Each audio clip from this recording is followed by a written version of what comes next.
চাঁপাইনবাবগঞ্জ জেলার মহানন্দা নদীর চিত্র দেখুন। মহানন্দা নদী পানি শূন্য, আমাদের জন্য অশনি সংকেত।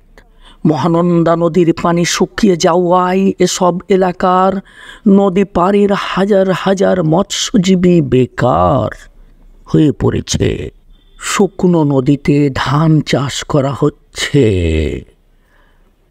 মহানন্দা নদীর কোনো কোনো ঘাট, বিশেষ করে মল্লিকপুর ঘাট, শুকিয়ে মরা নদীতে পরিণত হয়েছে। নদীর বুকে জেগে উঠেছে বড় বড় চর।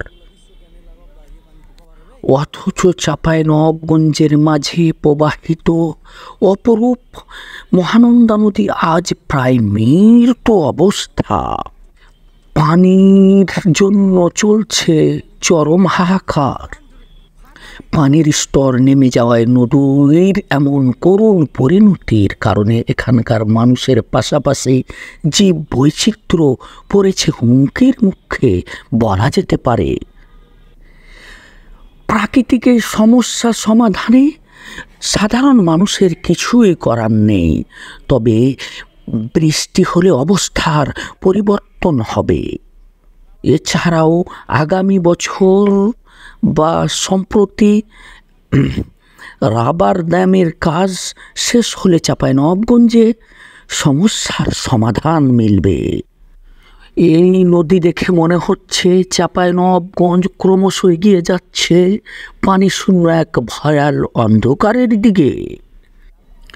চাঁপাইনবাবগঞ্জে শুধু পানীয় জল নয়, আবাদযোগ্য পানির সংকট দিন দিন তীব্র থেকে তীব্রতর হচ্ছে। এমনিতেই চাঁপাইনবাবগঞ্জে আর্সেনিকের পরিমাণ বেশি অন্যান্য জেলার চেয়ে, সেজন্য অনেকে নদীর পানি পান করে। আমরা মহান আল্লাহর দরবারে প্রার্থনা করি যেন মহান আল্লাহ দ্রুত রহমতের বৃষ্টি দান করেন। মল্লিকপুর ঘাটের মহানন্দা নদীর বুকে পানির বদলে খাঁ খাঁ করছে বড় বড় চর। মাঝে মধ্যে কিছুটা পানির ক্ষীণ স্রোতধারা দেখা যাচ্ছে।